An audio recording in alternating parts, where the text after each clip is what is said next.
colocar um pouquinho de luz ali ao fundo. Sejam bem-vindos. São tempos memoráveis para todos nós. Recordarmos-nos no futuro. Então vamos fazer uma leitura do livro Fonte Viva.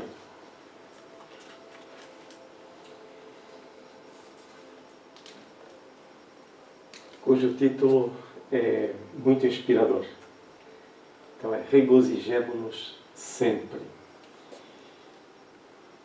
Paulo, escrevendo aos irmãos de Tessalónica, diz-lhes mesmo isto de forma simples e direta. Regozijemo-nos sempre. Sejamos felizes. Felicitemo-nos sempre. E Emmanuel vai fazer o comentário da seguinte forma. O texto evangélico não nos exorta ao júbilo somente nos dias em que nos sintamos pessoalmente felizes. Assevera com simplicidade, regozijai-vos sempre. Nada existe no mundo que não possa transformar-se em respeitável motivo de trabalho, alegria e santificação. E a própria natureza, cada dia, exibe expressivos ensinamentos nesse particular. Depois da tempestade que arranca raízes, mutila árvores, destrói ninhos e enlameia estradas, a sementeira reaparece, o tronco deita vergônteas novas, as aves refazem os lares suspensos e o caminho se coroa de sol. Somente o homem, herói da inteligência, guarda consigo a carantonha do pessimismo por tempo indeterminado, qual se fora gênio irado e desiludido, interessado em destruir o que não lhe pertence. A ausência continuada de esperanças e de alegria na alma significa evolução deficitária. Por toda parte há convites à edificação e ao aprimoramento, desafiando-nos à ação no engrandecimento comum. Ninguém é tão infeliz que não possa produzir alguns pensamentos de bondade, nem tão pobre que não possa distribuir alguns sorrisos e boas palavras com os seus companheiros na luta cotidiana. Tristeza, de todo instante, é ferrugem nas engrenagens da alma. Lamentação, quanto mais, é ociosidade ou resistência destrutiva.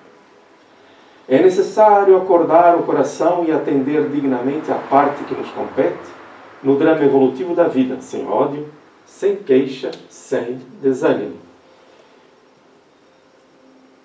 A experiência é o que é. Nossos companheiros são o que são. Cada qual de nós recebe o quinhão de luta imprescindível ao aprendizado que devemos realizar. Ninguém está deserdado de oportunidades em favor da sua própria melhoria. A grande questão é obedecer a Deus amando-o e servir ao próximo de boa vontade. Quem solucionou semelhante problema dentro de si mesmo sabe que todas as criaturas e situações da senda são mensagens vivas em que podemos recolher as bênçãos do amor e da sabedoria, se aceitamos a lição que o Senhor nos oferece. Nesse sentido, pois, não nos esqueçamos de que Paulo, o intimorado trabalhador do Evangelho, sob tormentas de preocupações, encontrou recurso em si mesmo para dizer aos irmãos de luta: regozijai-vos sempre.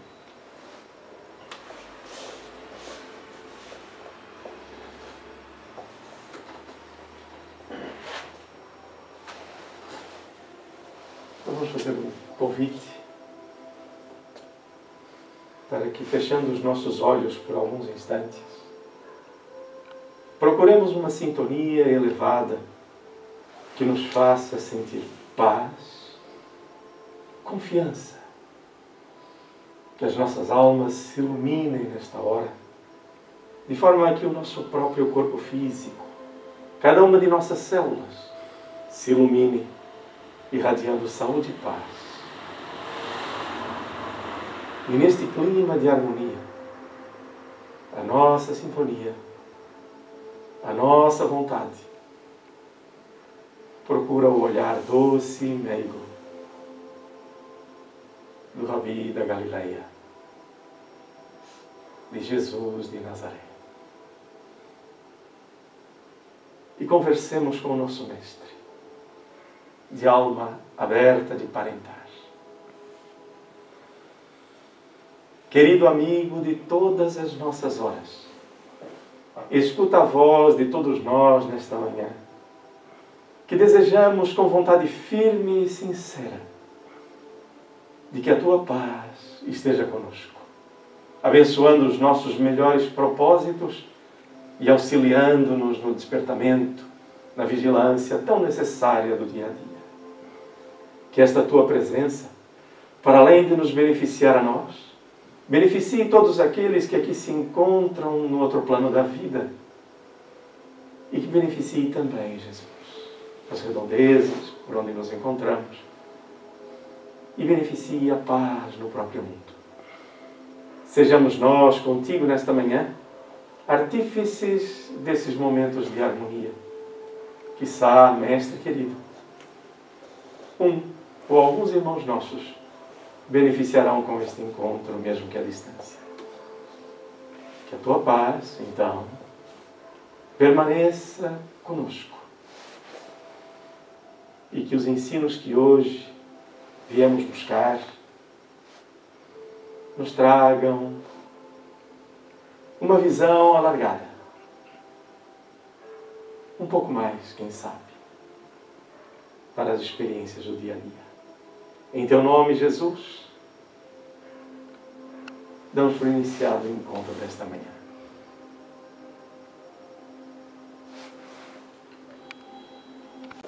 Então, muito bom dia a todos. Não entrou mais ninguém, portanto, bom dia para os mesmos. Nós hoje estaremos a estudar um livro que é pouco estudado, digamos assim, mesmo no próprio meio espírita, que é a Gênese. Este livro traz-nos comparações que Allan Kardec faz ao longo do trabalho que ele realiza na doutrina espírita, faz considerações sobre a Gênese propriamente dita, segundo o ponto de vista espiritual que é apresentado, ou que ele passou a conhecer. E depois faz uma comparação com a Gênese de Moisés, e que nos permite, respeitando todos os pensamentos, compreender quais são os fundamentos. Por que existe uma Gênese que foi aparentemente ditada por Deus diretamente para os seguidores ou a família de Abraão. Encontramos essa história de longa data e, curiosamente, ainda hoje, há quem acredite nela literalmente, ou seja, como foi o diálogo, como foram as aparições, como é que se criou o homem e como é que se criou a mulher e por aí fora. E há quem acredite nisso. E o que é que nós fazemos? Respeitamos quem acredita literalmente nesse processo. Entretanto, é preciso que, ao longo do tempo, nós nos libertemos desses atavismos e compreendamos o cariz educativo que essas histórias têm. No final, vamos ter as observações de Allan Kardec e uma delas serve de mote para este próprio trabalho, que é para que nós compreendamos que aquilo que estamos a estudar pode parecer pueril e sem importância, mas acaba por ter, e para todos, sem exceção, porque o que acontece é que muitas vezes, desde a infância, no processo educativo em que nós também somos partícipes em dado momento, porque também somos chamados a educar, acabamos por não nos aperceber que estamos impondo, muitas vezes, às nossas crianças ou aos nossos jovens, conceitos absolutamente equivocados, porque são passados de forma literal. Ora, daí a nós termos um conceito de que a religiosidade é para pessoas pouco esclarecidas, é um passo. Porque as fantasias, quando... aliás, não são fantasias, são processos educativos, são transformados de forma literal em verdades, tornam-se verdadeiramente fantasias. E então os nossos jovens e crianças depois olham de lado para a questão da religião, porque não faz sentido. Ora, então, o grande prejuízo não é nós próprios estarmos a viver de forma equivocada. é educarmos os outros, afastando-os da religião.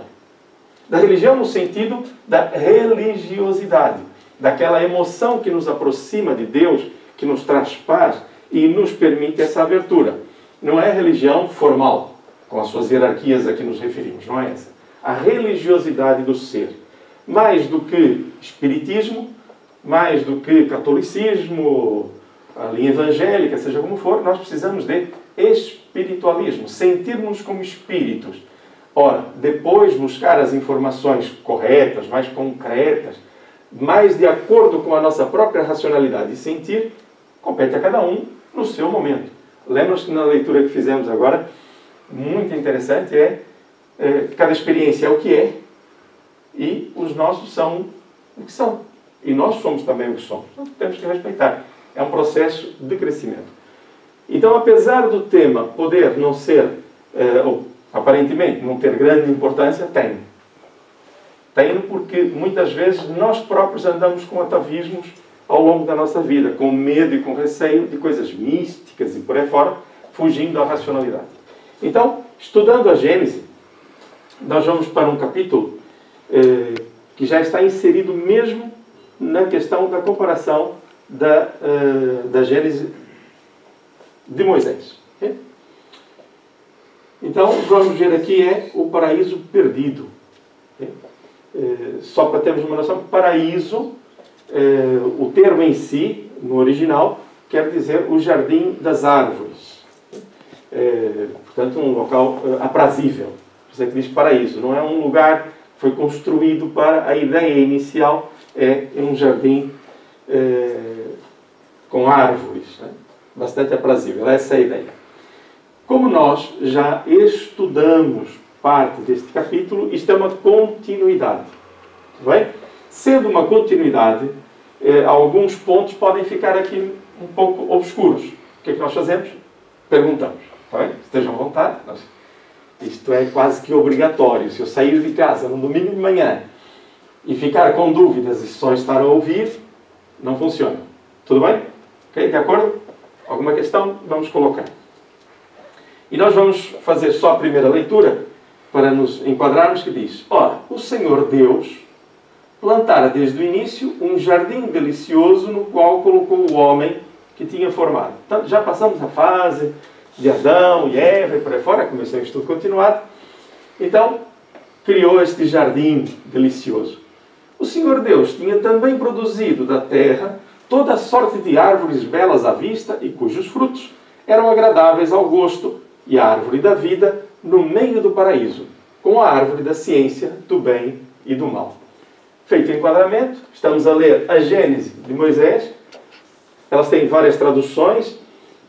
Há aqui uma questão que eu quero colocar desde já. Nós não colocamos as duas traduções quase que em paralelo, porque esse tipo de trabalho demoraria muito a tratar das duas traduções. Depois compete a cada um de nós também estudar e perceber as diferenças da tradução direta para o grego, que é muito mais simples, e acaba, volta e meia, por ter um sentido um pouco diferente. Mas para nós o contexto é que é o mais importante. Então, criado este espaço de belas árvores, e repare o detalhe, né, que diz, né, o Senhor Deus. Então estamos a imaginar Deus ali, né? Agora, Deus como, né?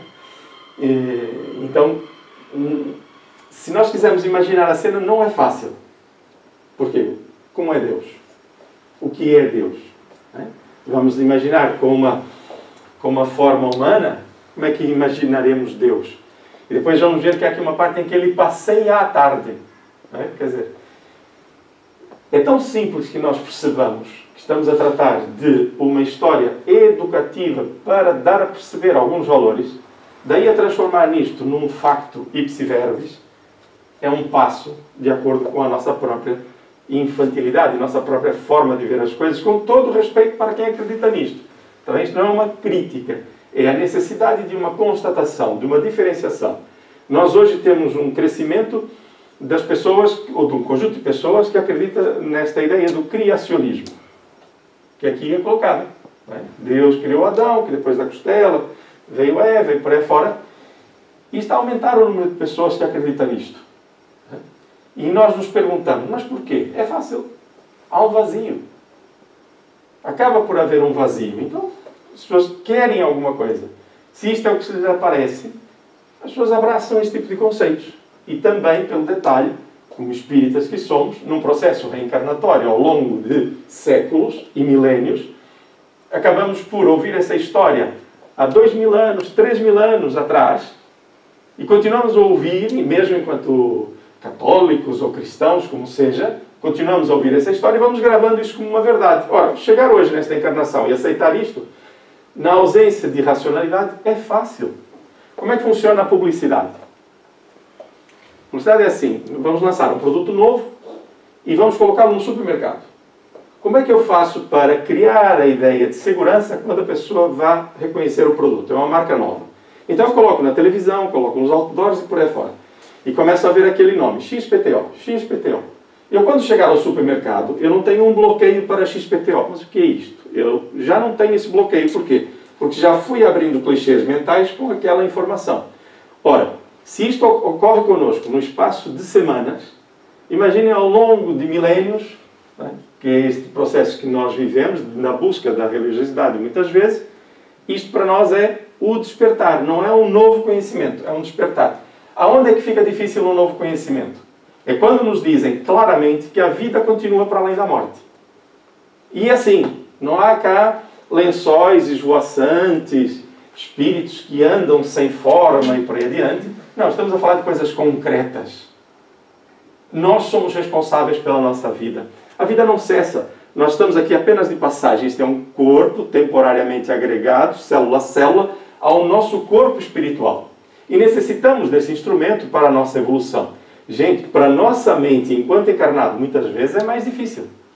Agora, se eu não tiver prevenções, esta realidade fala-me mais ao coração. Mas se eu estiver cheio de conhecimentos, melhor dizendo, informações, eu não terei muito espaço para conceitos desta natureza. O que nos é mais fácil ao longo do tempo é fugir às nossas próprias responsabilidades daquilo que nós somos como seres integrais. Quando nos dizem, não, você é responsável, então nós começamos uma nova jornada de despertamento e consciência.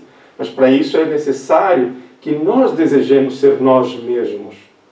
Nós sermos os artífices da nossa própria vida e não ser joguete meramente daquilo que nos coloca no caminho e nós iremos aceitando. Os conceitos sobre os mecanismos que nós queremos de rituais é impressionante. Nós adoramos rituais. Até hoje há quem... E atenção, volto a dizer, não é uma crítica, é uma constatação com todo respeito. Há pessoas que até hoje gostariam e lutam por ter as missas em latim. Não importando se a maior parte das pessoas não compreende a mensagem do Cristo ou as orientações, os seus exemplos, importando sim o ritual. Então, isso são realmente amarras que nós temos ao longo de vivências e estamos aqui para nos libertar. Então, feito este momento, né, em que, quando se coloca que Deus surgiu e fez isto, isto é apenas uma forma alegórica para falar a respeito da criação do mundo. Neste capítulo, nos itens anteriores, está inclusive uma tabela sobre as eras, os dias de criação e por aí fora, em que muitas coisas são coerentes, mas de forma alegórica. Alguma dúvida? Coloquem, está bem? Agora, nós vamos passar a uma parte mais, como direi, mais abrangente.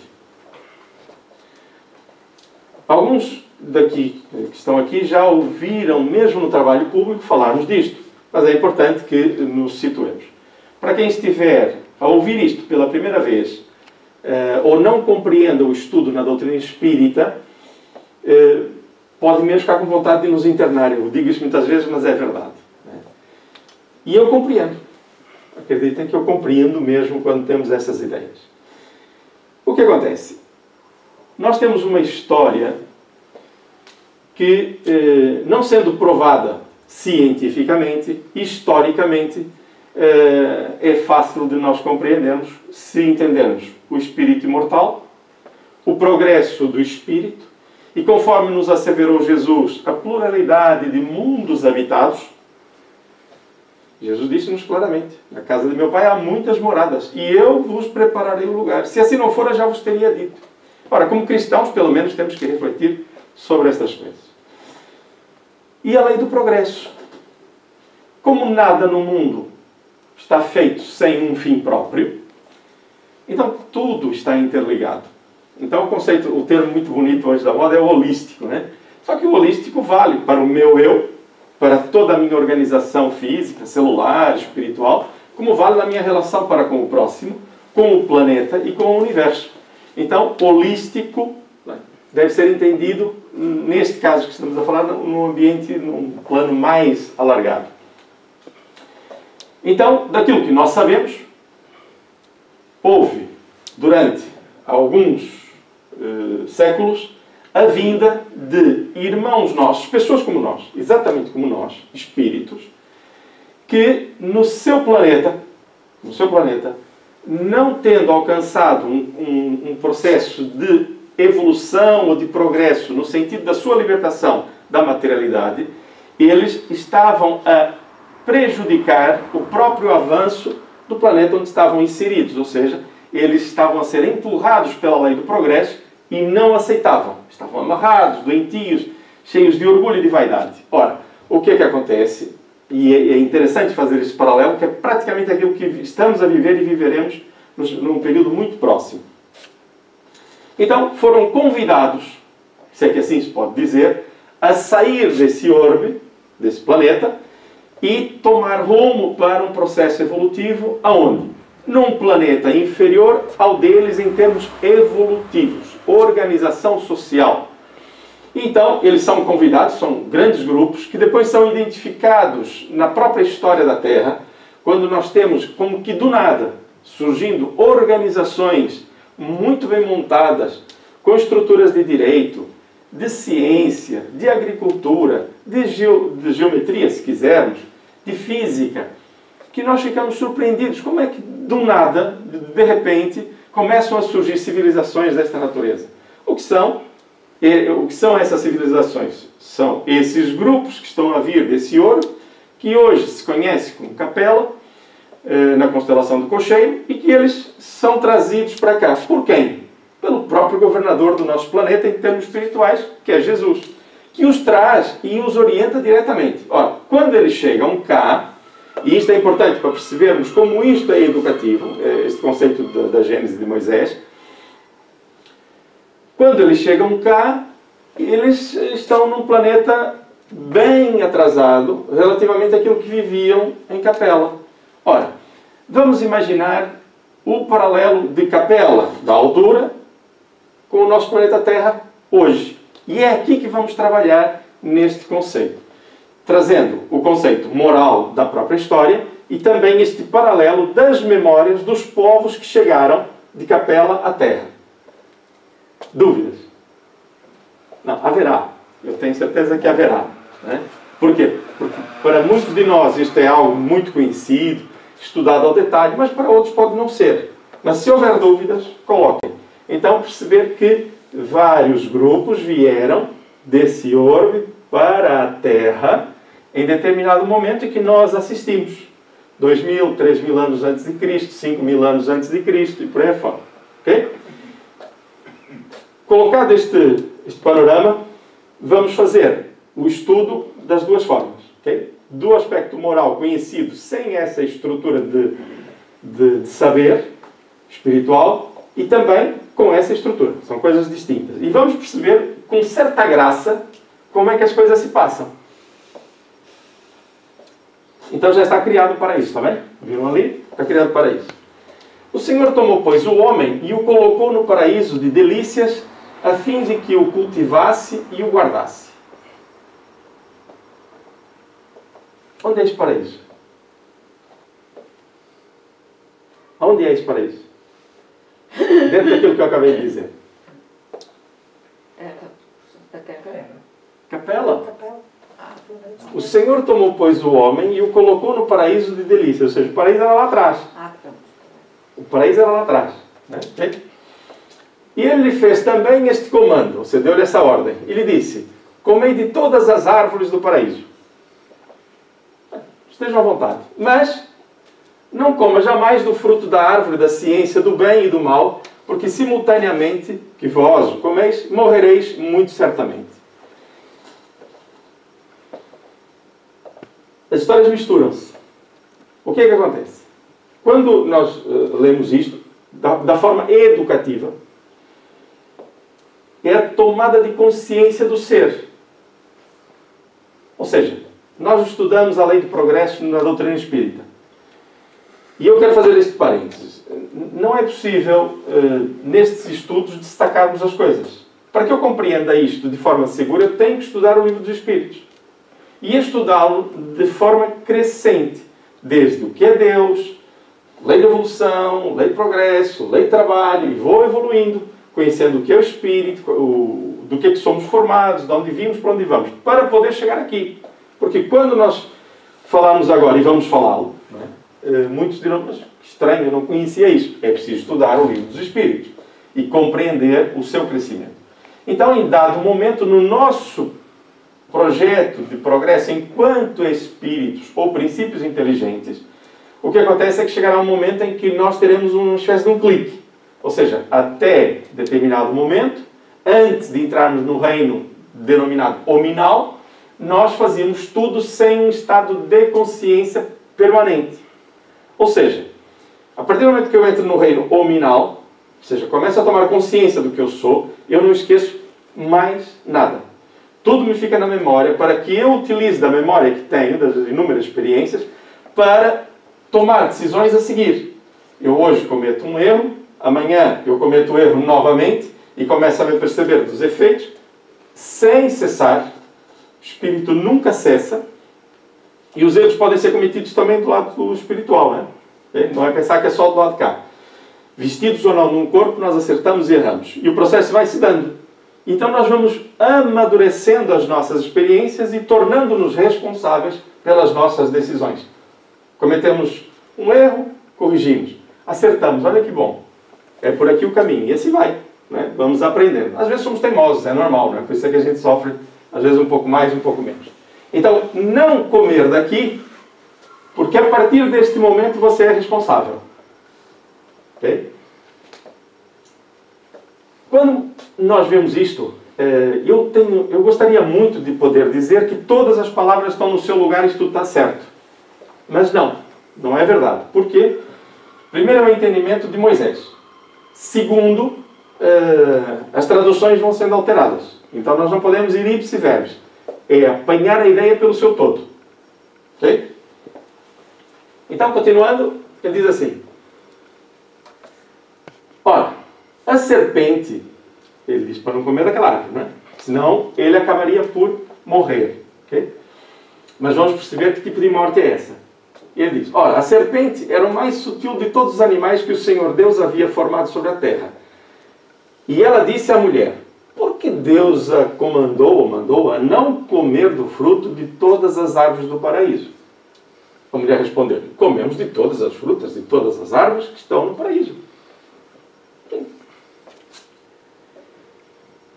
Mas para aquele que é o fruto da árvore que está no meio do paraíso, Deus nos mandou de não comer jamais e nem jamais tocá-lo, do perigo que não fugiríamos, do perigo de morrer. Esqueçam o português, porque isso é da própria tradução. Ou seja, mas porquê? Está ali a serpente, perguntar, mas porquê? Aliás, a Eva está a dizer que naquele ela estava a dizer para não fazer. E ela pergunta, né? A serpente retrucou a mulher, seguramente nunca morrereis. Porque ele disse, atenção que vai morrer. A serpente disse, não, pode comer que você nunca vai morrer. Mas é que Deus sabe que tão logo comerdes destas frutas, vossos olhos serão abertos. E vós sereis como deuses, conhecedores do bem e do mal. Olha a tentação, né? A famosa. A tentação era aqui, né? Okay? A mulher considerou então que o fruto desta árvore era bom para comer, que era belo e agradável à vista. E tendo tomado dele, ela o comeu e o deu a seu marido, que o comeu também. Ela comeu, ele também comeu. E como eles perceberam a voz do Senhor Deus, que passeava pelo paraíso à tarde, quando um vento doce se eleva, eles se retiraram para o meio das árvores do paraíso para se esconder diante sua face. Então já estavam com vergonha, ou seja, a ideia é que eles tomaram consciência do que era, Em algum momento aparece que é a maçã? Não aparece, pois não? Então por que nós dizemos que é a maçã? Que é histórico. Ninguém sabe. Porque na escrita não está escrito, no original não está escrito que é a maçã. Né? Normalmente a gente não sabe. Mas é a maçã. Então o Senhor Deus, atenção, ele estava ali a passear, não é? Ainda tarde. E eles se esconderam. Então o Senhor Deus chamou Adão e lhe disse: onde estás? Logo aqui, estranha pergunta, né? Se Deus é Deus, sabia onde ele estava, podia esconder. Mas pronto. Adão respondeu: percebi sua voz no paraíso e eu tive temor, porque eu estava nu. Eis porque eu me escondia. O Senhor lhe replicou: e de onde soubestes que estavas nu? Senão do que comeste do fruto da árvore da qual eu vos havia proibido de comer. Gente, é óbvio que este é um diálogo de uma forma alegórica. É óbvio. Nem faz sentido o próprio diálogo. Então daqui é que temos que começar a tirar algumas ilações. Vamos voltar à capela? O que foi dito para o povo de então, que estava em capela e que não queria progredir? O que foi dito para eles? Vocês podem usufruir de tudo. Mas olha, não se agarrem a esta. Esta árvore pode vos fazer mal. Mas não era do conhecimento em si. Era da tentação. Como dizia ali, e que foi colocado para Eva. Era dos interesses materiais. Ficando agarrados aos interesses materiais. Mudemos de planeta, tá bem, gente? Só para ficar mais fácil. Estamos em capela. Tudo à nossa volta corre lindamente. Há muito trabalho, muito desenvolvimento, muita tecnologia. Mas o que conta não é a matéria passa. A matéria é só instrumento e nós confundimos as coisas. Então, alguns de nós, profundamente interessados só em nós próprios, de forma orgulhosa e vaidosa, acabamos por ser aqueles que prejudicam o progresso, usurpando do trabalho dos outros, prejudicando os semelhantes. Então, precisávamos sair dali. Ora, dessa árvore nós não deveríamos comer. Por quê nós não deveríamos comer? Que alerta que nos foi dado? Foi este. Adão respondeu-lhe: a mulher que me destes por companheira presenteou-me com o fruto desta árvore e eu o comi. Malandro. Isso não se faz. Já viu? Ele comeu, não comeu? Ah, foi ela. Até hoje é assim, muitos de nós, né? Não sei de nada. Eu não vi, eu não estava cá. Muitas vezes não me lembro, que é fácil, ninguém consegue entrar na nossa consciência. Mas Deus conhece-nos, né? Então, este Adão, vou vos dizer, né? Realmente, né? Já viram? Que coisinha feia, né? Foi ela. Fala com ela, né? É chato, mas pronto. O Senhor disse à mulher: por que fizeste isto? Ela respondeu: a serpente me enganou e eu comi desta fruta. Gente, isto aqui é direto. Quem é que está certo aqui no processo? Aqui entre nós, que isto é mesmo um parênteses. É ele que foge a responsabilidade ou ela que assume? Ela que assume. Né? Logo aqui, deveríamos pensar aqui em algumas coisas no foro da psicologia. Então, Deus foi ter com ele, ele se escondeu. Aí eu falhei, fiquei ali, escondido, por aí fora. Mas, no fundo, ele havia se comprometido. Ele fez o que não deveria ter feito, ela assumiu e ele quis colocar as culpas nelas, mas sabiam que não estavam corretos naquilo que tinham feito. Que não era comer a fruta, literalmente, né? Então o Senhor Deus disse à serpente: por que fizeste isto? Tu és maldita. Está a falar com a serpente, hein? Tu és maldita entre todos os animais e todas as bestas da terra. Rastejarás sobre o ventre e comerás a terra todos os dias de tua vida. Então a serpente devia ter pernas. Antes, né? Isto, fácil, né? Colocarei um ódio entre ti e a mulher, entre a raça dela e a tua. Ela te romperá a cabeça e tu tentarás mordê-la pelo calcanhar. Né? São chamados bichos peçonhentos, né? Peçonhentos. Quem gosta de cobras assim para estar a brincar? Só quem trabalha na área, né? A gente não quer em casa, não quer perto dos filhos, nem nada, certo? Não é? Eu, quando era miúdo, fui criado em Vieira do Minho e tinha lá umas cobrinhas. A gente gostava de brincar com elas. Só que quando chegava a nossa mãe, a nossa avó, Coitadinha da cobra, era uma tristeza. Não é? Não sei se tem alguma coisa a ver com isto, não é? As senhoras com problemas com as cobras, não é? As senhoras têm algum receio? Sim, assim, de imaginar, não é? Okay. Mas não tem problema nenhum, são só animais, não é? No sítio deles. No sítio deles, exatamente. Okay? Então, Deus colocou esta coisa entre o homem e a mulher e a serpente. Né? Mas, como vemos, é só uma conversa sem nenhuma estrutura científica. Né? Deus disse também à mulher: eu vos afligirei de vários males durante a gravidez. Vós parireis na dor, estareis sob o domínio do seu marido e ele vos dominará. Ei, isto não é justo, pois não? Não é nada justo. Logo aqui a gente vê uma tendência machista no processo. Ora, só que isto depois redunda em muitos problemas no futuro. Mas muitos problemas mesmo. Não é? Basta ver a condição em que a mulher ficou durante, e ainda está em alguns países a ver a sua idade média. Mas vamos ver aqui uma coisa. Nós não estamos em Capela. No tal planeta que nós iremos, por acaso vamos chamá-lo de Terra. Tá? Nós iremos. Ele é primitivo, não é? Não tem muita assistência médica, pois não. É difícil, tem pouca. Tem epidural? Na Terra de então? Não. Não tinha, pois não? Então hoje, se a mulher quiser parir sem dor, consegue? Consegue. É? Será que Capela era evoluído o suficiente também para que isso acontecesse? Sem dúvida. Que ainda era mais evoluído do que nós somos hoje na Terra. Então reparem, isso é uma pergunta. Tem uma tendência.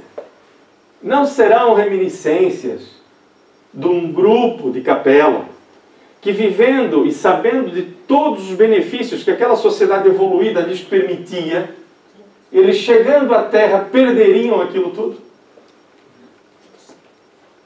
Porque não é justo que numa conversa informal que fosse de Deus com quem quer que seja, colocasse a mulher nesta condição. Isto é um absurdo de todo tamanho, mas que nós fomos alimentando, nós, não foram os outros. Nós, enquanto homens e enquanto mulheres, também alimentamos isso. Quando educamos as nossas filhas, muitas vezes, com o conceito de aceita isto, aceita aquilo outro, olha, o que é importante é isto. Não precisa ir muito longe, pois não? Não seria o tema de hoje. Então não é, volto a dizer, é preciso constatar estas verdades para que nós ajustemos para a nossa realidade. Para aquilo que nós queremos para o futuro. Não adianta estar a criticar pura e simplesmente o que já aconteceu. Não interessa. Lembra? Regozijemo-nos sempre. A vida é para frente. Né? Agora, nós precisamos assumir isto. E muitas vezes somos nós que educamos mal os nossos filhos, que por sua vez ainda vão a tempo de despertar e educar bem os seus filhos. É assim de geração em geração. Disse em seguida a Adão. Essa conversa de Deus está um pouco estranha, né? Mas vá lá. Coitada dela, não é? Só comeu uma maçã ou um fruto, não é? Ficou com aquilo tudo, que horror. Disse em seguida a Adão: porque escutastes a voz de vossa mulher e que comestes o fruto da árvore da qual eu vos havia resguardado de comer, a terra será maldita por causa do que fizeste, e vós não tirarás do que nutrir durante toda a vossa vida, senão com muito trabalho. Ok, voltamos para a Capela? Voltamos para a Capela. A Capela está um pouco mais adiantado do que o nosso planeta. O que tem acontecido com o nosso trabalho do dia a dia? Eu posso adiantar o assunto, por causa da hora. Temos melhorado as condições. Outrora, para se carregar um carro de boi, se fosse o que fosse, só tudo à mão, à força. Hoje você tem mais engenheiros a trabalhar, a fazer desenhos de máquinas, do que pessoas a carregar o peso em si. Ainda há, mas vai se melhorando cada vez mais. Já se usam equipamentos. Olha, vamos começar do mais básico, coisa que há uns anos atrás nem sequer se tinha para calçar, que eram sapatos. Hoje é sapatos de segurança. Temos luvas. Temos equipamentos para tudo e mais alguma coisa para nos tirar o peso do esforço. Quando nós chegamos numa indústria, vamos imaginar uma indústria de bolachas. O que a gente imaginava antes? Então, grandes fornos, alimentação, depois farinhas, açúcares, depois a máquina a passar, aquilo a polvilhar, com cortes e por aí fora. E o que é que acontecia no final? Toda a gente tinha que embalar, colocar numas caixas, colocar nas costas, colocar numa paleta e levar para o caminhão. Hoje, chegamos numa fábrica destas, ninguém toca em nada. Nada. A própria paleta embalada como nós vemos é colocada num robô direto para o caminhão. E vão dizer assim, mas isso rouba empregos. Mas, gente, está a gerar empregos do outro lado. São os engenheiros, os técnicos, os desenhadores, os indivíduos que pensam, programadores, informáticos. Ou seja, o trabalho vai ganhando uma dimensão cada vez mais intelectual. Ora, espera aí. Isso aqui. Por causa do que fizeste, e vós não tirarás do que nutrir durante toda a vossa vida, senão com muito trabalho. Mas pensar e tal não dá trabalho, mas é diferente. Não é o esforço físico que não nos traz propriamente uma intelectualidade. O que nos traz é um caráter, muitas das vezes, porque o trabalho dignifica. Tudo bem? Portanto, esta lógica de desenvolvimento do trabalho, hoje nós assistimos. Agora vamos fazer o contrário. Imagine que nós somos relegados para um planeta que está a começar o seu processo evolutivo. Nós hoje temos isso tudo, né? Até coisas que nem sabemos como é que elas existem, né? Se me disser que eu pego um telemóvel agora, ligo, e alguém no Japão, do outro lado do planeta, vai atender o telefone, eu fico, meu Deus do céu, o que é isto? Agora imagine que o nosso planeta voltava, ou iríamos para um planeta absolutamente inóspito. Inóspito. Ficaríamos confortáveis? Mas e se estivéssemos a nascer lá? Ficaríamos confortáveis? Não. Porque temos reminiscências do que é o conforto. O peso da ignorância nos colocaria numa situação desagradável. Porque isto, né? Porque já está na nossa, no nosso bojo intelectual de conhecimentos enquanto espírito, que as coisas poderiam ser melhores. Quanto mais maduro o espírito, menos ele é suscetível do processo em que ele vive. Por exemplo, uma alma nobre, pacificada, renasce numa família violenta. Ele terá muita dificuldade no relacionamento com seus pares, mas o que valerá será a sua estrutura moral e emocional. Mas se for um espírito, como nós, ainda muito mediano, às vezes a dar os primeiros passos muito vacilantes. Hoje nascemos numa família proba, cheia de valores e de ética. Estamos muito bem. Na encarnação seguinte, nascemos numa situação contrária, em que, por exemplo, até a mulher seja desconsiderada, a violência seja o prato do dia. Se não formos um espírito amadurecido, bem consolidado nos nossos valores, nós agiremos daquela forma. Okay? Então, como nós já estamos a passar milhares de anos num processo evolutivo, retornar seria muito difícil. Daí, perder o paraíso. Percebem quando é que nós perdemos o paraíso? É quando o tendo, não o respeitamos.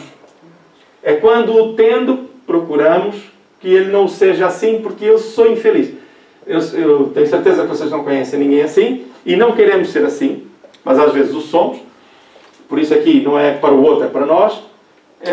Se a vida me corre bem, eu quero toda a gente feliz. Mas se não corre, eu quero toda a gente infeliz à minha volta.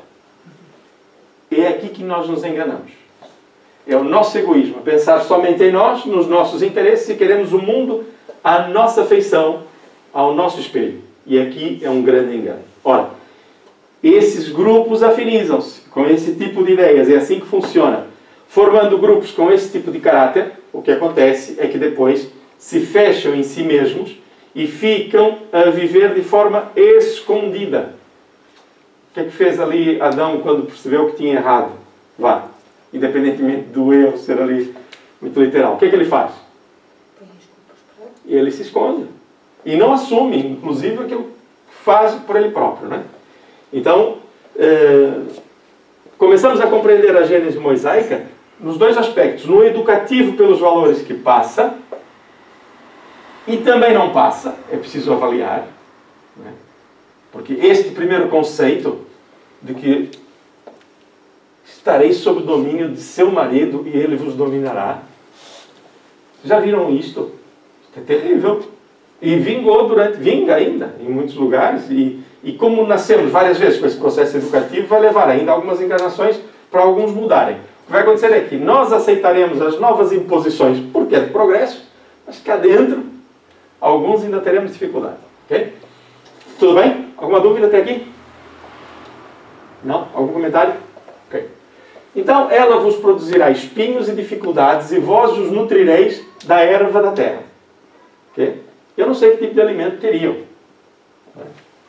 Se já estariam naquela fase de aproveitar, inclusive, o oxigênio, se estavam já com os almoços que se prevê no futuro, não é? Com, como é que se diz? Com aquelas pastilhazinhas cheias de energias e por aí fora, e vitaminas, seja como for, proteínas, não sabemos. E comerás vosso pão com o suor do vosso rosto, até que retorneis à terra de onde houverdes sido tirados, porque sois pó e voltareis ao pó. Opa, peraí. Peraí. O que é que ele está aqui a dizer? Será que não foi uma mensagem que lhes foi atribuída quando eles saíram de Capela?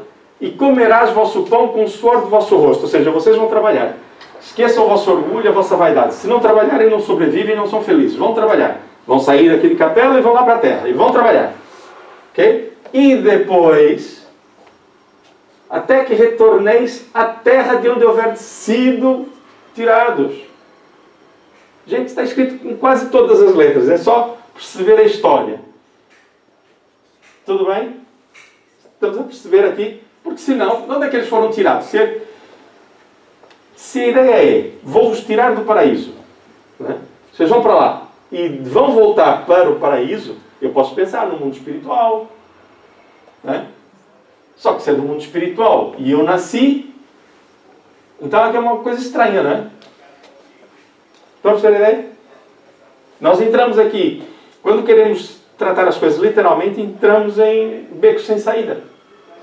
Agora, se eu perceber a questão de que esses povos que vieram de Capela, resolvendo-se emocionalmente, muitos deles já voltaram, é porque cumpriram o trabalho que foi destinado na terra, inclusive o principal, que era da sua mudança de comportamento e, essencialmente, de valores. Porque eu posso hoje fazer uma coisa bem, mas pensar em fazer outra, né?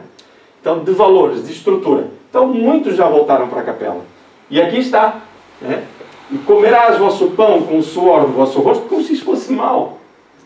E não é mal, não é nenhum castigo. O trabalho dignifica-nos. É tão duro ficar sem trabalhar e às vezes estar a ser sustentado, são situações dolorosas, que as pessoas fogem disto. E às vezes não. E quando estamos a trabalhar não queremos. Mas quando não temos, queremos. Né? Andamos um pouquinho nesta luta. Né? Mas olha que interessante. Até que retorneis à terra de onde houver sido tirados. E Adão deu à sua mulher o nome de Eva, que significa a vida, porque ela era a mãe de todos os seres viventes. Bom, aí era só um detalhe que deve ter alguma coisa importante, mas eu desconheço. Okay? Deu o nome de Eva. O Senhor Deus fez também para Adão, a sua mulher e sua mulher, hábitos de pele com os quais ele os revestiu. Repare, a coisa começa a ficar ali um bocadinho complicada, né? Eles estavam nus, né? Mas as pessoas já se viam vestidas. Quando Moisés escreve estas coisas, já se viam vestidas. Essa era a gênese de Moisés. Tem que ter ali um momento em que as coisas acontecem. Mas se nós pensarmos que, como seres inteligentes que somos, ao longo do tempo fomos nos apercebendo, precisamos de uma sandália, porque o chão é muito pedregoso. Não é? Aí eu preciso... A pele do animal aquece, eu passo frio, então, conforme eu saio de África e vou indo para o norte, ou para o sul, mas para o norte, eu preciso de algo que me proteja, porque senão eu morro. É um processo evolutivo. Não é? Mas Moisés colocou. Deus fez também para Adão, mulher, e sua mulher, hábitos de pele. Ou seja, não foi um processo de desenvolvimento do ser, apercebendo-se que poderia beneficiar-se, que fez isso. Não, foi Deus que fez. Tudo bem? Quem foi que fez? Foi Deus ou foi o homem que foi evoluindo e melhorando as suas técnicas? Foi o homem, obviamente, sempre com o intuito de sobrevivência. E disse, eis Adão tornar-se como um de nós, sabendo sobre o bem e o mal. Espera aí, como um de nós? Não era Deus que estava a falar? E pensamos, pois, agora, não conduza a sua mão à árvore da vida, que não tome também seu fruto, e que comendo deste fruto não viva eternamente. Ou seja, enclausurou. Né? Olha, tudo bem, agora você já sabe dessas coisas, você é como um de nós. Né? Mas vai ficar aqui preso porque falhaste.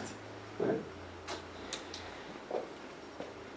Esta liderança às vezes, né, deixa um bocadinho a desejar. Né?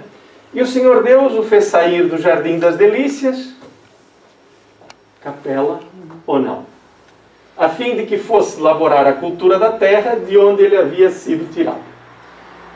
E em o tendo expulsado, pôs querubins, né, que são os anjos, né, elevados e por aí fora, ante o jardim das delícias, os quais faziam cintilar uma espada de fogo para guardar o caminho que conduzia à árvore da vida. Olha que interessante, né? Ele tira de lá, mas põe lá os querubins para impedir que ele volte. Né? Mas nós podemos pensar outra coisa, que sendo questões de tradução, claramente, e aqui penso que seria sempre o mais lógico, é que vindo de capela, não vinham sozinhos. Vinham com sustentação espiritual, seres elevados, que conduziriam todo o processo, organizariam tudo isto em favor do desenvolvimento. Não é um degredo pelo castigo, e sim um processo reeducativo. Por isso enviou orientadores, para que aqui fossem se melhorando, não ficassem abandonados. Né? Okay. É muito mais simples nós percebermos isto, né? E depois guardar também o caminho, ou seja, estariam aqui com eles. Tudo bem? Okay? Este material, ele no fundo é extremamente simples. Não tem nada de excepcional. Se eu compreender, entre aspas, o termo exilados de capela, ou seja, os degradados de capela para a terra, isto ganha um contorno fantástico. Fantástico no sentido positivo, não é? Do milagre. É de perceber que, no fundo, o que Moisés estava a dizer era a história do seu povo, porque quando viemos para cá, quando viemos ou quando vieram para cá, uns formaram um grupo que eram os egípcios, muito místicos e por aí fora. Os gregos, né? Intelectuais, filosofia, saber, né? Os romanos, o poder. E os romanos, boa parte ainda está aqui. Os romanos criaram o seu império, entregaram-nos a lei da organização, o direito, que é a grande questão que eles nos trouxeram. Depois, vencido aquele processo em que eles mesmos mergulharam na lascívia, foram dominar a zona norte, portanto, Inglaterra e por aí fora. Não satisfeitos com poderosos que são, vão para os Estados Unidos, né, fundam uma nova terra, e a gente vê os detalhes. Reparemos na própria arquitetura do poder norte-americano. Faz lembrar o quê? Roma. Por quê? Porque está no espírito. E ainda fizeram outra. Quando foram para Cuba, no início do século XX, levaram a sua cultura. E o que levaram? A arquitetura de Roma. É impressionante como isso está no espírito. Quem quiser conhecer bem esta matéria, é ler um livro excepcional, que é do mesmo autor de quem lemos a primeira mensagem, de Emmanuel, que se chama A Caminho da Luz. Ou seja, o progresso desses povos que nós vimos na Terra, mas que vem de capela. É extremamente interessante perceber a história que nós vivemos e dá-nos uma sensação de pertença, não digo à capela, mas a um processo evolutivo em que nós estamos numa nave. Eu gosto muito de conversar sobre isto com os meus filhos, é uma coisa engraçada de fazer, fechar os olhos. Nós estamos num planeta que está a dar voltas ao Sol. E, por incrível que pareça, está estabilizado. Não é? Está estabilizado. Quando nós temos terremotos, são as placas tectônicas, né? Mas no seu circuito ele está estabilizado. Olha que maravilha, nesta confusão toda aparente, né? Entre planetas e orbes a correr para aqui e para lá, estamos estabilizados, enquanto for necessário. Ora, mas nós não estamos nessa nave sozinhos. Nós nos interligamos, por isso o espírito holístico, que dizíamos no início, que nos liga a diversos outros mundos, solidários no processo de desenvolvimento do espírito. A família humana não se resume ao planeta Terra. A forma, esta, sim, estamos vestindo corpos de acordo com a organização física de nosso planeta. Até o nosso corpo espiritual estudamos isto, né? Boa parte de nós, é composto do que o planeta em si fornece em termos de energia. Ou seja, cada orbe por este mundo afora tem características próprias de densidade, de vida. Mas no fundo estamos todos ligados em espírito. O projeto é o mesmo, desenvolvimento espiritual. Ora, nas considerações, vou passá-las. Deixa eu ver aqui. Ainda temos aqui um bocadinho. Tudo bem? Vamos colocar a outra vertente? Tudo disposto? É que como estamos com as máscaras, depois estão mais cansados, não é? Vocês já falaram muito hoje de manhã, não foi? Ok? Mas estão todos bem? Tranquilos? O que nós estamos a fazer é uma viagem.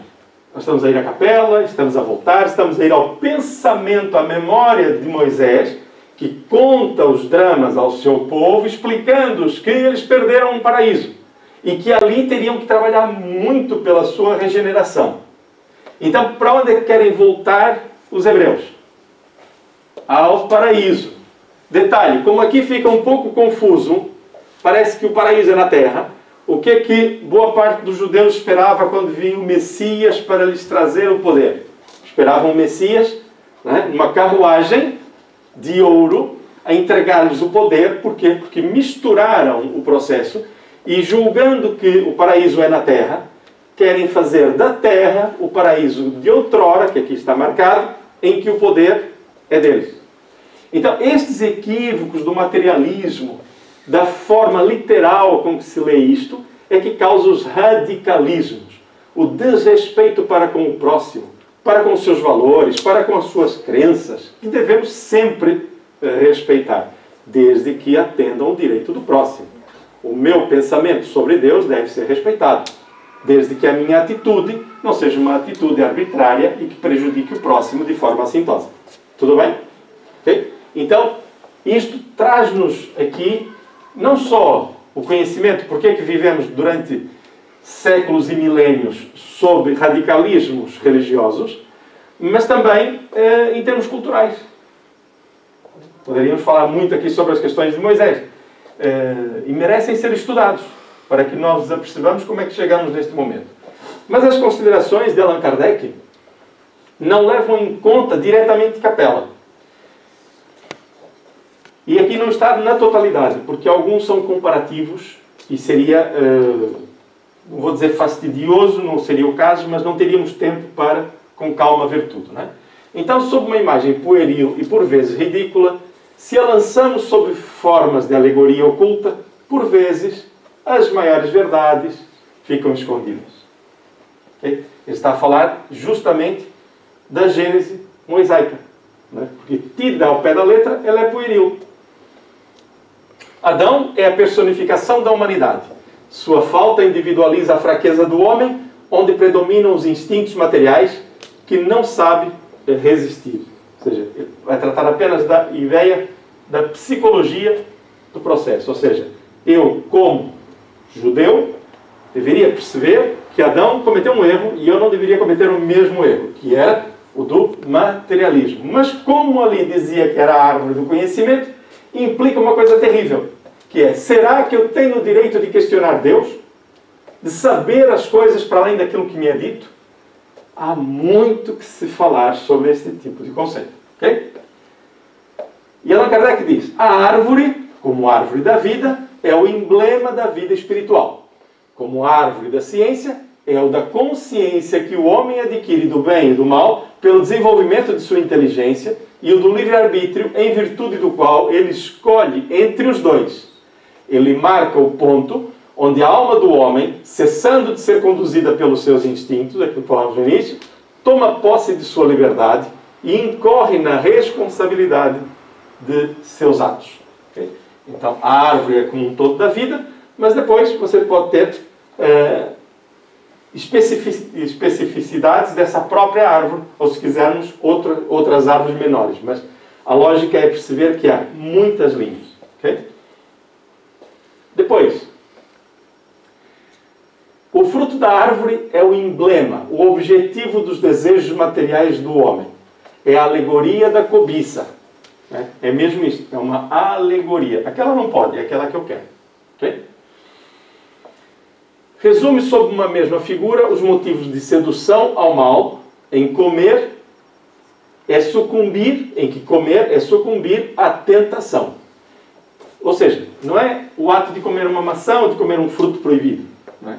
É o não resistir a algo que não deve ser feito. Okay? Cria-se no meio do jardim de delícias para mostrar que a sedução está no próprio seio dos prazeres.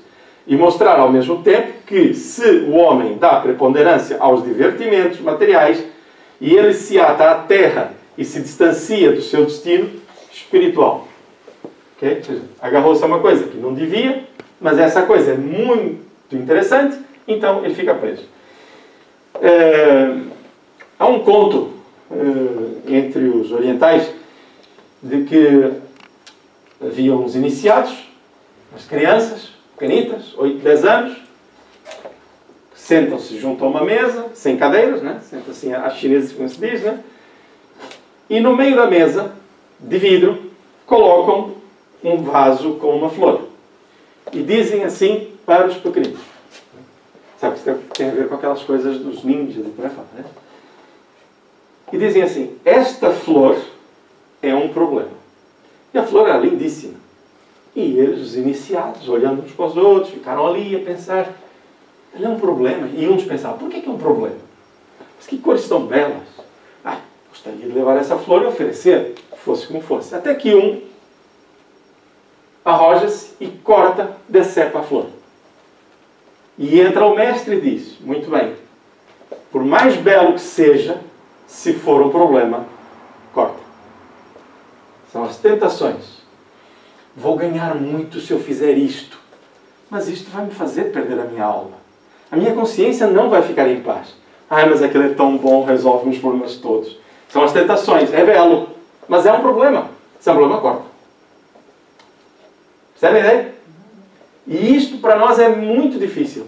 Nós andamos a namorar as tentações ali. Olha, sejam emocionais. Olha, muitos casamentos se desfazem por coisas destas. Sabe uma coisa engraçada?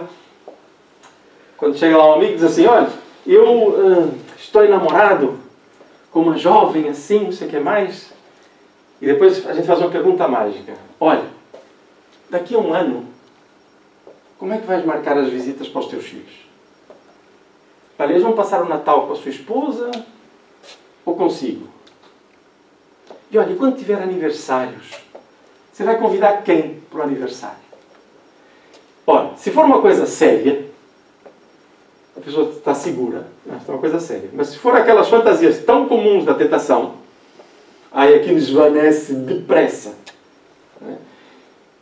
E nós às vezes andamos muitas vezes distraídos com questões dessas e com tentações materiais e por aí fora. Então, a nossa mente deve estar amadurecida para os nossos objetivos espirituais.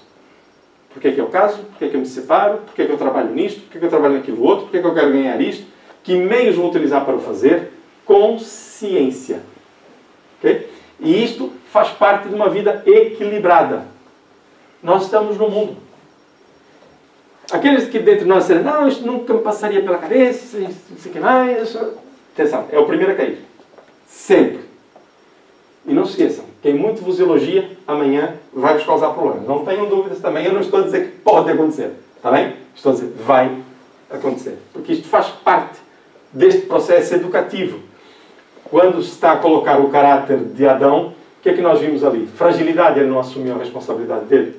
Não foi? Ou foi? Ele assumiu? Não, é culpa dela, né? E por aí fora. E disse assim, não faça isso que isto faz-te mal. Nós não vimos em momento nenhum ele a questionar Deus. Olha, mas porquê é que faz mal? Se eu fizer, está a me dizer que acontece isto. Isso é só um castigo. Mas porquê?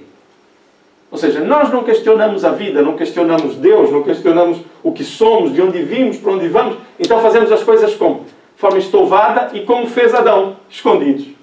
Não pode. Quer dizer, pode. Não devemos para a nossa própria saúde. Né? Então, quando encontramos estes perfis psicológicos aqui, devemos estudá-los. Eu sei a questão de capela, sei, ótimo. Mas também temos este fundamento. o do caráter para ser estudado. Não é só criticar. É muito mais fácil nós rirmos disto. Não é? Que engraçado. Mas tem fundamentos. Em todos os lugares nós temos ilações a tirar. Então repare que ele coloca aqui, né? A preponderância dos interesses. Não é que não tenhamos. Allan Kardec, ele não colocou e que o homem quer divertimentos e por aí fora. Não, porque a própria espiritualidade nos diz: aproveitei as coisas do mundo, aproveitai-as, mas fazei-a de forma a santificar cada uma delas. Ou seja, as alegrias do mundo devem viver em nós. Nós devemos usufruir. Nós criamos detalhes, desde que não nos entorpeçam a consciência. Ok? A morte, da qual está ameaçado se enfrentasse a proibição que lhe é feita, dizia: olha, vais morrer. Não lembra que ele dizia: tomares o conhecimento, morrerás. Né? Ele diz: é uma advertência das consequências inevitáveis, físicas e morais, que arrastam a violação das leis divinas que Deus gravou em sua consciência, do homem. Né? É bem evidente que não se trata da morte corporal, já que após a sua falta, Adão viveu por longo tempo, bem antes da morte, senão dito da perda dos bens que resultam do progresso moral, prejuízo do qual sua expulsão do jardim de delícias é a imagem. É o comportamento que o afasta do verdadeiro bem-estar, da verdadeira felicidade. É o seu comportamento. A morte não é nenhum castigo. A morte é uma evidência para quem está encarnado. Ok? Disse alguma barbaridade? Não. Mas custa-nos, não é? Ok? Faz parte. A serpente está longe de passar atualmente pelo tipo de esperteza. É, pois, aí, por referência, antes a sua forma, que por seu caráter, uma alusão à perfídia dos maus conselhos que se escorregam como a serpente e dos quais, frequentemente, por esta razão, não se desconfia dela. Ou seja, ela é silenciosa, vai passando ali nas curvas, né? Então por isso é que se usou a figura da serpente. Mas, detalhe, aliás, se a serpente, por ter enganado a mulher, foi condenada a rastejar sobre o ventre, Seluía, preciso dizer que anteriormente ela tinha pernas, o que então não seria uma serpente, pelo menos tal como nós a conhecemos. Ou seja, a figura, a alegoria, perderia o seu sentido. Porque, pois, impor a lealdade ingênua e crédula das crianças como verdades, há alegorias também evidentes e que, em se falseando o seu julgamento, fazem-no mais tarde verem a Bíblia como uma trama de fábulas absurdas. Então, o conhecimento, ele liberta-nos. Eu olho para isto como uma estrutura de conhecimento e não como uma verdade histórica. Né? É uma estrutura de conhecimento. Então, nós temos hoje muitos grupos a combater o trabalho dos paleontólogos quando descobrem as ossadas de dinossauros, quando descobrem a história para além daquilo que está na Bíblia, a descoberta, inclusive, do desenvolvimento do próprio ser humano. E o que é que dizem? São coisas plantadas pelo demônio. O que é isto? Será que nem com as evidências nós usamos de racionalidade? Se calhar eu estava enganado. Se calhar havia um erro, ou se calhar não era bem isto que queria dizer. Não. Muitos de nós ainda temos esse tipo de luta contra uma verdade tão simples. Detalhe. Na maior parte dos casos estamos só a perder tempo. Só a perder tempo. Por quê? Porque às vezes não estamos a olhar nossos filhos, não estou a olhar minha esposa, não estou a olhar meu marido, não estou a olhar meu vizinho que precisa de ajuda, a instituição que pede o amparo. Não estou a olhar nada disso. Eu estou preocupado em radicalismos. É a minha verdade que tem que contar. Então, quando estamos a estudar isto, é para que nos libertemos acima de tudo. Alguma questão?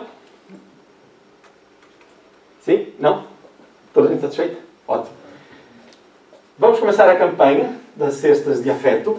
Portanto, estaremos a recolher alimentos para distribuir na quadra natalina. Não é para resolver o problema de ninguém. É para emprestar mesmo isto. Afeto. Para que nesta porta de entrada, quer os próprios familiares espirituais, quer a emoção da pessoa que se renova, possa abrir campo para uma mudança. Eu posso vos dizer que estamos muito felizes, porque algumas das famílias que ajudamos no ano passado já disseram elas próprias que este ano não precisam.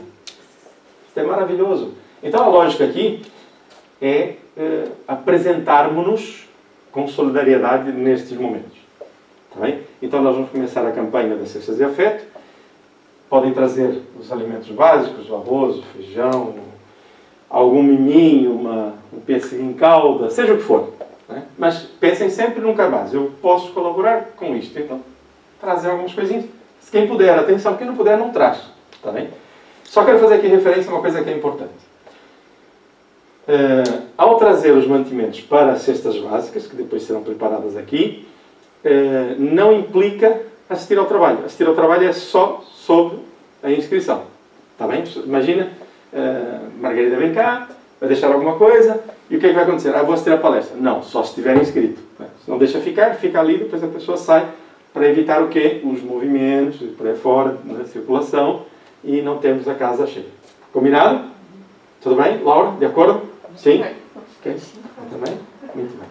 Então nós vamos encerrar o trabalho, recordando que estamos a chegar perto do Natal, né? E apesar de todas as notícias e necessidades de resguardo, o espírito de mudança, a vinda de Jesus à Terra, continua a ser um marco e será sempre para o nosso bem-estar enquanto pessoas. Porque Jesus não veio nos tirar pecado nenhum. Jesus não veio morrer para nos tirar os pecados. Não. Jesus veio à Terra como Ele próprio, orientador do nosso desenvolvimento, uma hierarquia, uma liderança, feita na base do conhecimento, do exemplo. Ele veio Ele próprio à Terra, não precisando fazê-lo, veio Ele próprio ter conosco. Viveu as nossas dificuldades. Como um grande líder mesmo, que diz assim, olha, eu estou a viver as vossas dificuldades para dizer que eu as conheço. Eu vou vos ajudar. E vou-vos dar estes exemplos. É assim que deveis fazer para encontrar a paz. Então ele deu-nos diretrizes, amar a Deus sobre todas as coisas e ao próximo como a nós mesmos. E nós, quando nos equivocamos, amamos o quê? O tal fruto, a tentação, a coisa do mundo. Se o nosso pensamento se vira para Deus, nós ganhamos uma amplitude. O mundo fica menor, não menos responsável, mas menor nos nossos dramas. Então nós mudamos o nosso ponto de vista. Aquela questiúncula, aquele familiar que nós entendemos como difícil, nós nunca somos familiares difíceis, né? Entendemos aquele familiar como difícil, tudo fica tão reduzido a trabalho, a servir, a ajudar, a não ganharmos agora aquilo que tínhamos como uma base de interesse de ontem, mas sim mudar o nosso interesse, auxiliar o próximo. Então nós temos Jesus a nos orientar de forma simples, mas com exemplo. Quando Jesus, no alto do madeiro, diz, Pai, perdoa-lhes, eles não sabem o que fazem, nós nunca assistimos a tão grande injustiça com um ser humano que tanto bem fez para depois o crucificarmos. E ele teria toda a legitimidade, pelos nossos valores, de dizer assim, Pai, castiga-os todos.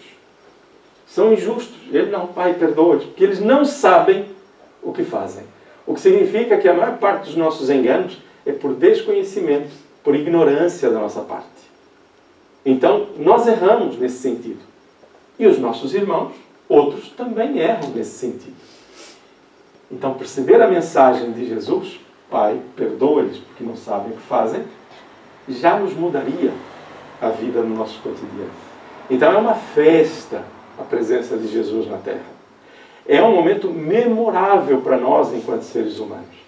Da mesma forma que foi Jesus quem trouxe, quem orientou e que motivou esses grupos para a mudança quando vinham para a Terra, Jesus veio ter a Terra e dizer, cá estou eu conforme prometido. E ainda assim, nós não o reconhecemos, porque muitas vezes a nossa visão estava voltada para os interesses materiais. Tá bem? Então, que o nosso coração esteja em festa. É um momento de felicidade. Ai, mas o Natal deixa-me triste. Esqueçam. Paremos com isso. Muitas vezes é a nossa consciência cobrando comportamentos que já não deveríamos ter, ou coisas que deveríamos ter feito. Esqueçam. Jesus espera de nós justamente isso, que nós também nos perdoemos a nós próprios. Para seguir em frente, para fazer o que tem que ser feito. Enquanto eu me lamento, eu vou chorando por coisas que não fiz, estou a deixar de fazer outras coisas que estão à minha frente para serem feitas.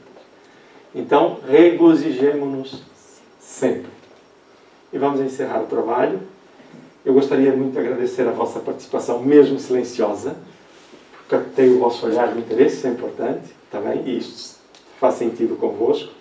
Então vamos fechar os nossos olhos por alguns instantes. E como não temos o passe individual, o passe será coletivo.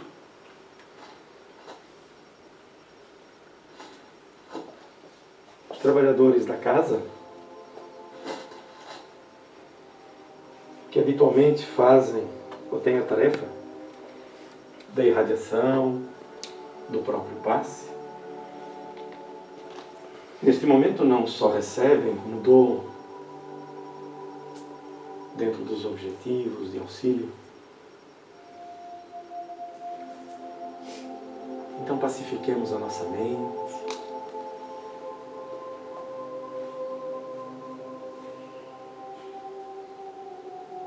Nossos irmãos da espiritualidade postam-se junto a nós.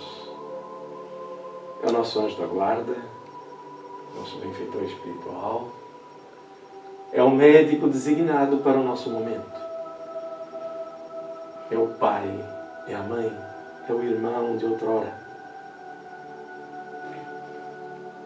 É a luz de Deus a animar os corações que auxiliam.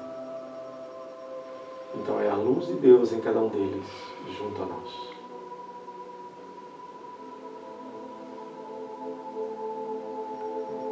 Sentimos a paz,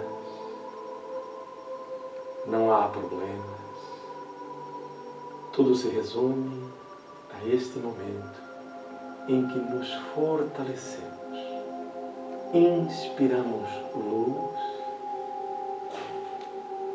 e nos pacificamos.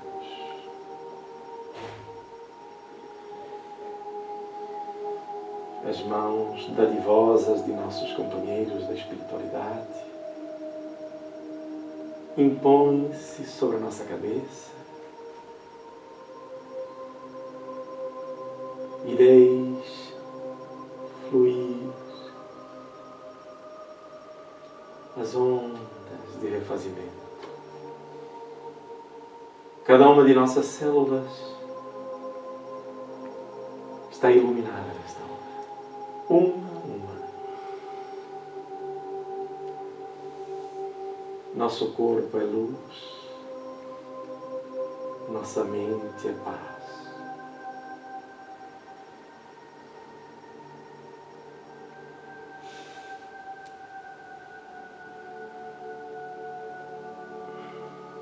Nosso pensamento se dirige a Jesus de Nazaré.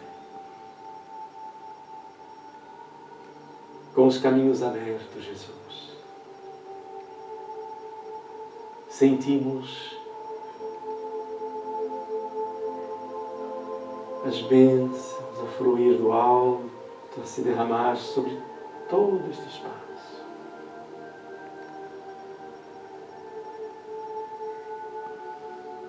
E como o canal está aberto, enviamos-te, Jesus, as nossas melhores emoções e deixamos fluir a energia que por nós passa. Deixa o perfume da tua presença, mas flui, porque as tuas bênçãos servem para o despertar de muitos irmãos nossos.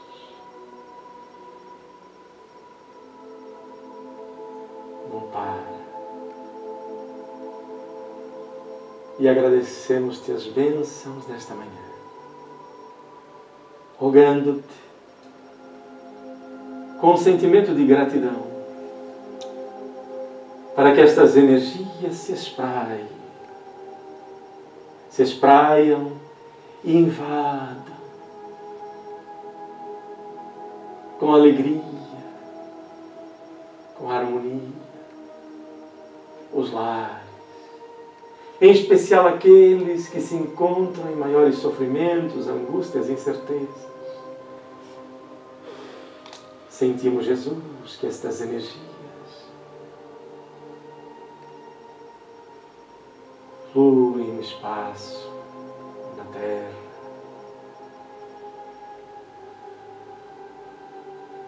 E te pedimos em especial, Senhor, por aqueles que ainda não aceitam a paz que oferece, que ainda lutam contra a harmonia,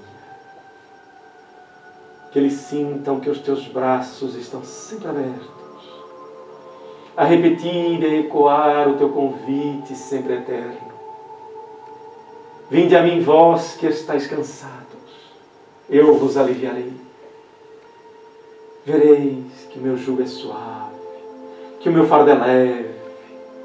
Vereis que sou manso e humilde de coração.